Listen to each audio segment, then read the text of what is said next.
Izay ny amin'ny vaovao iny fa ivadika pejim-baovao afatanteraka isika. Rahampitso no tapitra ny fe-potoana 10 andro nomen'ny sendikan'ny mpitsara ny fitondram-panjakana hamaliana ny fangatahan'izy ireo. Tsy nisy hatreto ny marimaritra niraisina sy valiny azon'ny ka hitokona tsy hiasa avokoa ireo mpitsara manerana ny nosy manomboka Rahampitso. Vola ravoavy sy tsira kotoarsan hatrany. Hitokona ary tsy hiasa avokoa ireo mpitsara manerana ny nosy manomboka Rahampitso 12 Jolay. Tapitra Rahampitso ny fe-potoana 10 andro nomen'izy ireo ny fitondram-panjakana hamaliana ny fangatahan'izy ireo ho an'ny fahaleovan-tenan'ny mpitsara sy ny ady amin'ny tsy maty manota. Fitokonana mandritry ny herinandro no totosaina ary tsy isy ny fiandrasan-draharaha tanterahan'ny mpitsara araky ny fanazavana nomen'ny filoha-levitry ny tsy aray fanahy manana.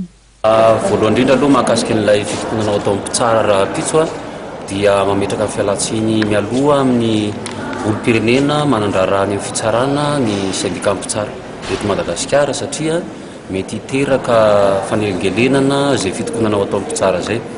Ny mpitsara no hitokona fa ny fitsarana dia misy miasa ao fa ny mpitsara no mitokona. Ny fa mitokona mo mpitsara mazava ho azy tsisy rahampitsarana andeha zany ao mety tsy zavatra hovanina mihitsy raha vao tsisy mpitsara. Noho izany tsy ho afaka hidiran'ny olon-tsotra zany ny any anaty fitsarana raha mitady mpitsara. Manarak'izay fitokonana io dia fitokonana tsy misy fiandrasan-draharaha, tsy service minimum amin'ny mahazatra antsika azy amin'ny teny vahiny. Amin'ny talata 12 Jolay manomboka dia mifarana amin'ny latsinainy 17 Jolay dia ny talata 18 Jolay izay miverina miasa.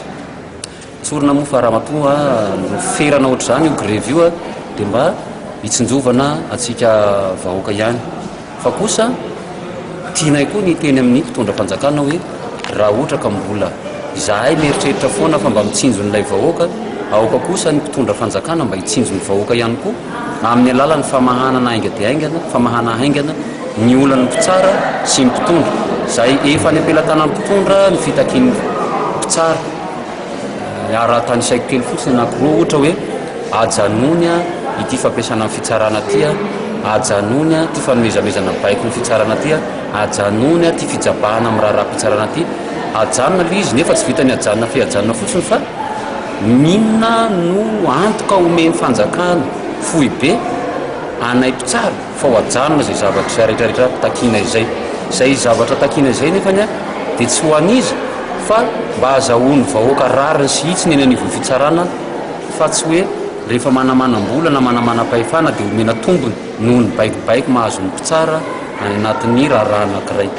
Zay zany mahakasika ny fitokonana atao mpitsara manomboka Rahampitso ka hatramin'ny alatsinainy.